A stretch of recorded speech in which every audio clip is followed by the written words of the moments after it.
ये है हमारे चैनल की पहली वीडियो और इस वीडियो के अंदर हम बात करने वाले हैं ये जो स्ट्राइक्स और ये जंग और ये इससे क्या वर्ल्ड इकोनॉमी पे क्या असर पड़ने वाला है और ऑयल प्राइसेस के बारे में बात करेंगे। और इसके अलावा मैं आपको अपना तज्जिया दूंगा कि इसके अंदर आगे क्या होने वाला है इस जंग के अंदर। सबसे पहली बात कि ये जो जंग थी क्या ये ईरान ने शुरू की? नहीं, ये ईरान ने ये जंग को शुरू नहीं किया। ये जंग शुरू की गई अमेरिका की तरफ से, ये जंग शुरू की गई। और अगर हम सच में अगर बात करें, अंदर की बात करें, तो ये जंग अमेरिका से भी नहीं शुरू की गई। ये जंग शुरू की गई नेतन्याहू से, जो कि है इसराइल का प्राइम मिनिस्टर। सो ये जंग जो है मुसल्लत करने वाला इसके ऊपर इसराइल था। और अब ये जंग किस स्टेजेस में पहुंच गई है? अब जो ये जंग है ये इसको बहुत दिन हो गए चलते हुए, 18 से 19 दिन हो गए इस जंग को चलते हुए। अब ये जो जंग है ये अपने उन फाइनल स्टेजेस के अंदर पहुंच गई है। अब आप कहोगे फाइनल स्टेजेस क्यों कह रहे हो आप? तो सबसे पहली चीज़ के जो मिसाइल इंटरसेप्ट करते हैं वो मिसाइल बहुत कम रह गए। किसके पास? इसराइल के पास। किसके पास? अमेरिका की बेसिस के ऊपर, जो कि दुबई, कतर, सऊदीया, इन सब बेसिस के ऊपर जो मिसाइल्स हैं जो कि इंटरसेप्ट करने वाले हैं वो बहुत कम रह गए हैं। अब आगे क्या होने वाला है ये इस वजह से इतना इंपॉर्टेंट टाइम है कि अगर इसके ऊपर डील नहीं होती तो ईरान को भी बहुत बड़ा खतरा हो सकता है और साथ ही साथ इसराइल को तो खतरा होगा ही, क्योंकि ईरान मुसलसल और हर दिन ईरान को बताया गया था ईरान की कैपेसिटी है 3000 से 2500 मिसाइल। लेकिन पिछली जंग के अंदर जो थोड़ी सी दिन चली थी, 2 से 4 दिन, उसके अंदर क्या किया था ईरान ने? तकरीबन कहते थे कि 800 मिसाइल जो थे अपने वो ख़त्म कर दिए थे। लेकिन ईरान ने जो पहले ही दिन जो ड्रोन निकाले, पहले 2 दिन के अंदर 1000 ड्रोन निकाला है और इसके अलावा मिसाइल निकाले हैं। लेकिन ईरान का स्टॉक पाइल अभी तक ख़त्म नहीं हुआ, इतने दिनों के बाद भी, 18 से 19 दिन के अंदर भी।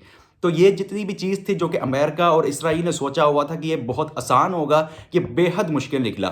ये आए लड़ाई के अंदर, इन्होंने कहा ये जंग तकरीबन दिनों की जंग है, ये 2 दिन में ख़त्म हो जाएगी, ये 3 दिन के अंदर, और बहुत मैक्सिमम हुआ तो ये जंग 2 हफ्ते तक चलेगी। लेकिन ये 2 हफ्ते से भी ऊपर चली गई है।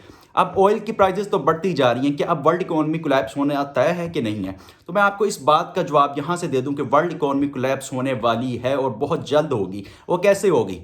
ये बिकॉज एक बहुत बड़ी स्ट्राइक अगर ईरान कर देता है, वो स्ट्राइक कुवैत के अंदर, कतर के अंदर, या जितने भी कोई भी यहाँ आस पास के जो मुल्क हैं उसके अंदर, उनकी फैसिलिटीज़ के अंदर जिनके पास अमेरिका की बेसिस है, जो कि वो कह चुके हैं, अगर उनके ऑयल की जगह पर अटैक कर देता है, ऑयल फैसिलिटीज़ के ऊपर, उनके एलएनजी गैस के ऊपर, तो आगे वर्ल्ड इकोनॉमी का कोलैप्स होना लाजमी है, लाजमन है। लेकिन अगर वो नहीं करता तो अब फिर भी इकोनॉमी कोलैप्स होने के चांसेस बहुत ज़्यादा है। जिस जिस दिन ये वॉर ड्रैग होती जा रही है, इकोनॉमी कोलैप्स जो है पूरी दुनिया की वो करीब आती जा रही है। पेट्रोल की प्राइसेस बढ़ती जा रही हैं। इस पे कंट्रोल करने की कोशिश अमेरिका की तरफ से, जिसके पास इतना पैसा है, जो कि दुनिया में नंबर 1 कंट्री, जो कि सुपर पावर माना जाता है, वो भी इसको कंट्रोल नहीं कर पा रही। इसको कंट्रोल करने की बहुत कोशिश की गई, लेकिन अगर ये जंग ड्रैग ऑन होती है तो वर्ल्ड इकोनॉमी ने कोलैप्स होना ही होना है। लेकिन अगर स्ट्रेट ऑफ हॉर्मुज़ बंद रहता है, जैसे कि, और ईरान के ऊपर हमले जारी रहते हैं, तो ईरान बंद रखेगा उसको, जाहिर सी बात है। अब उसकी अपनी एक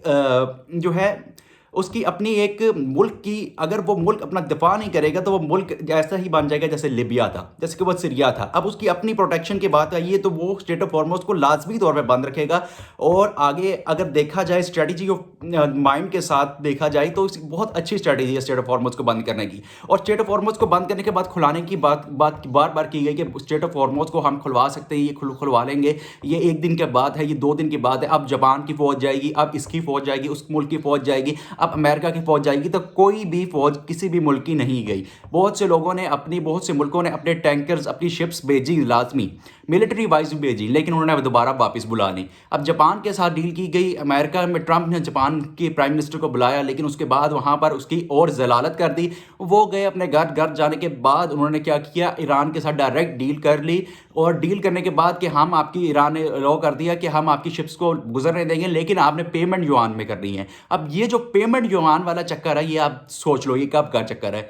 ये तब का चक्कर है जब अमेरिका कहता था कि अगर अमेरिका के अंदर, ये पूरी दुनिया के अंदर डॉलर्स का राज खत्म हो गया तो अमेरिका कभी भी सुपर पावर कंट्री नहीं माना जाएगा। और अमेरिका को ये बात कभी भी हजम नहीं होगी कि डॉलर का जो राज है वो खत्म हो जाए।